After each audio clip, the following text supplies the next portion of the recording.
Yeah. This is 3,000. This is 4,000. And this is 5,000. Going.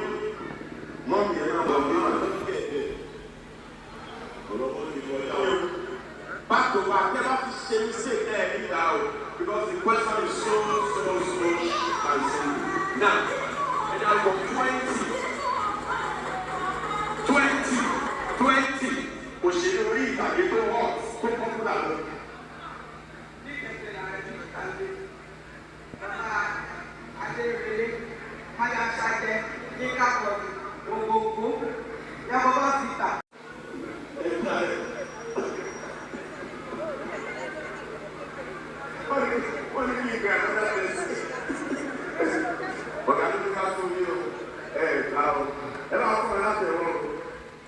popular. God bless you. God bless